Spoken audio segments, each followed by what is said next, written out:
بسم اللہ الرحمن الرحیم۔ اللہم صلی وسلم علی سیدنا محمد وعلی آل سیدنا محمد کما تحب وترضى بأن تصلی علیہ صلی اللہ تعالی علیہ وسلم۔ حیات کا راز پاس انفاس۔ پاس انفاس ایک ایسا ذکر قلبی ہے جس کے ذریعے حیات ابدی حاصل کی جا سکتی ہے۔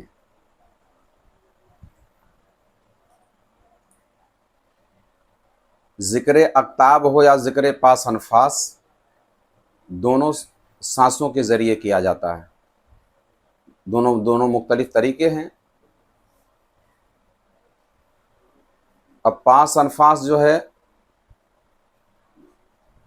یعنی یہ سانسوں کا شمار کرنا ہے۔ کیا کرنا ہے؟ سانسوں کا شمار کرنا۔ اس میں ایک اللہ ہو کے ساتھ کیا جاتا ہے، دوسرے لا الہ الا اللہ سے کیا جاتا ہے۔ اللہ ہو سے جو کیا جاتا ہے وہ سانس جب اندر لیں تو اللہ، قلب میں مترے اور باہر چھوڑیں تو ہو، اللہ ہو، اللہ ہو، ایک یہ ہو گیا۔ دوسرے جو مشائخین چشت نے جو زیادہ استعمال کیا ہے، جس پہ میرا بھی عمل ہے، وہ ہے لا الہ الا اللہ۔ اب لا الہ الا اللہ کے ذریعے جو ذکر کیا جاتا ہے پاس انفاس، اس کا طریقہ کچھ یوں ہے کہ ناف سے لا الہ کو کھینچیں، لا الہ، الہ تک یہاں پہنچائیں، لا الہ الا اللہ، لا الہ الا اللہ، لا الہ الا اللہ۔ یعنی ناف سے جب دیکھیے آپ سانس جب لیتے بھی ہیں تو ناف کے پاس کھینچاؤ ہوتا ہے، بات سمجھائیے۔ تو اب یہ ناف سے جب آپ نے سانس کھینچا، دماغ تک پہنچایا، جو 6 لطائف آپ کے اندر موجود ہیں، قلب، روح، نفس، سر، خفی، اخفا۔ تو جو لا الہ الا اللہ کا پاس انفاس کیا جاتا ہے، اس میں بیک وقت ایک ہی ساتھ نفس، سر، اخفا اور قلب، یہ چاروں کا ذکر ایک ساتھ ہو جاتا ہے۔ بات سمجھیں؟ ناف سے اٹھائے، سر تک پہنچے، یہاں رکنا نہیں ہے، لا الہ، اخفا تک آئے، جو کہ آخری مقام روحانیت اخفا ہے جو دماغ پہ ہے، اور قلب پر ختم کر دیے۔ تو اس میں کتنے لطائف کا ذکر ہو گیا؟ نفس کا، سر کا، اخفا کا اور قلب کا، 4 لطائف کا ذکر ایک ہی ساتھ آپ نے کر لیا۔ اب اس میں حیات کا راز کیا ہے وہ سمجھو۔ پاس انفاس حیات کا راز جو میں نے عرض کیا، اس میں حیات کا راز کیا ہے؟ اللہ تبارک و تعالیٰ نے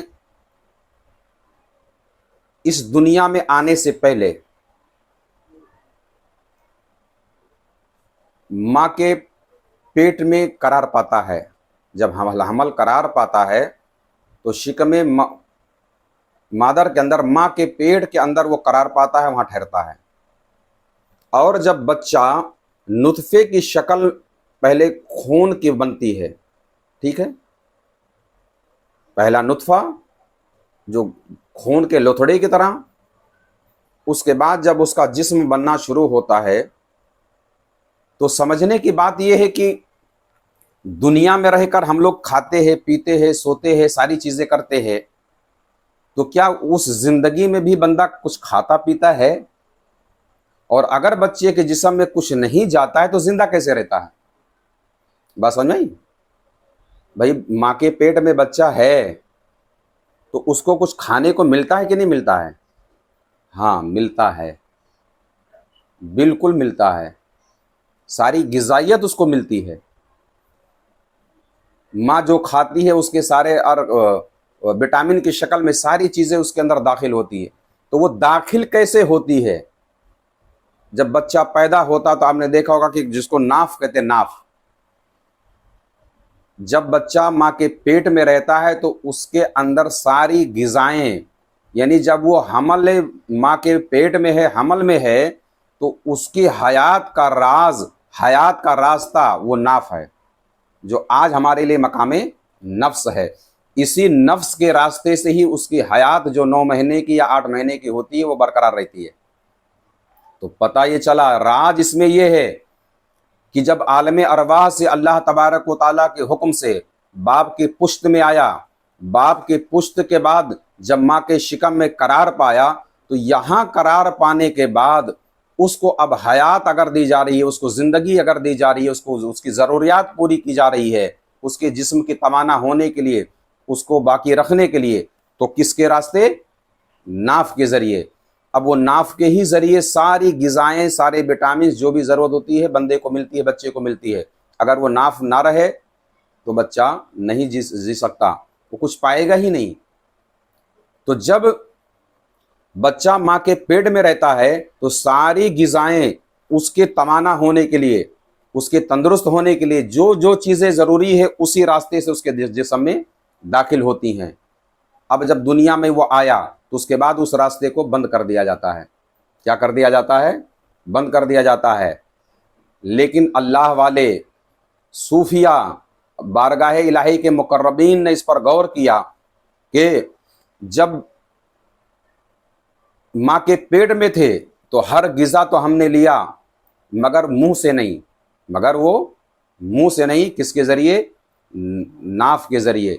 تو انہوں نے اس سے اندازہ لگایا کہ اللہ تبارک و تعالیٰ نے اس جسم کو، ہمارے اس وجود خاکی کو جو 4 عناصر سے اس نے بنایا ہے، اس عناصر کے پجڑے میں آنے کے بعد اگر اس کو حیات کسی سے حاصل ہوئی تو کس سے؟ وہ ناف کے ذریعے۔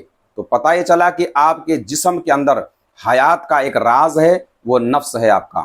مقام نفس کے پاس جو ہے، یہ جو آپ کی جو ناف ہے، اب اسی کے ذریعے ہم کو اس وجود کو پکانا ہے اور اس وجود کو سنبھال کر کے حیات ابدی میں داخل کرنا۔ وہ کیسے؟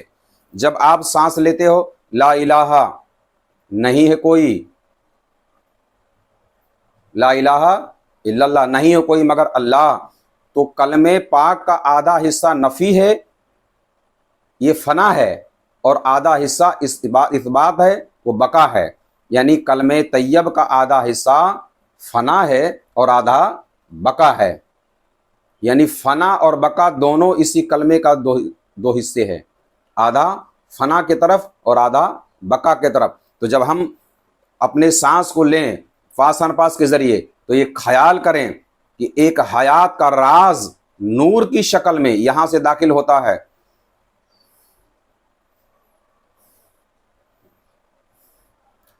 بات سمجھ میں آ رہی ہے؟ ایک روشنی جو ہے آپ کے ناف کے ذریعے وہ داخل ہوتی ہے، جو حیات ہے، لا الہ، جو طاقت بخشتی ہے آپ کے پہلے سر کو، اس کے بعد اقفا کو، اس کے بعد قلب کو۔ لا الہ الا اللہ، لا الہ الا اللہ، لا الہ الا اللہ۔ اب وہ ایک دم جب پاس انفاس کا عمل کریں تو اس طریقے سے بیٹھ جائیں۔ ابتدا میں جب شروعات جس کو کرنی ہے تو بعد عشاء 1000 مرتبہ، بعد فجر 500 مرتبہ سے شروعات کرے، اس کے بعد رفتہ رفتہ رفتہ اس کو بڑھائے، بڑھانے کے بعد یہاں تک کہ بے اختیاری طور پر وہ جاری ہو جائے کہ آپ چلتے پھرتے آپ کو یاد کرنے کی ضرورت نہ رہے، اور یہ ذکر جو ہے وہ چالو ہو جائے۔ یہ ہے ذکر قلبی، یہ قلبی ذکر ہے، لا الہ الا اللہ، سانسوں کے ذریعے۔ اب جیسے کہ میں سانس لے رہا ہوں، میں خالی اشارہ دے رہا ہوں تاکہ لوگ سمجھ جائیں۔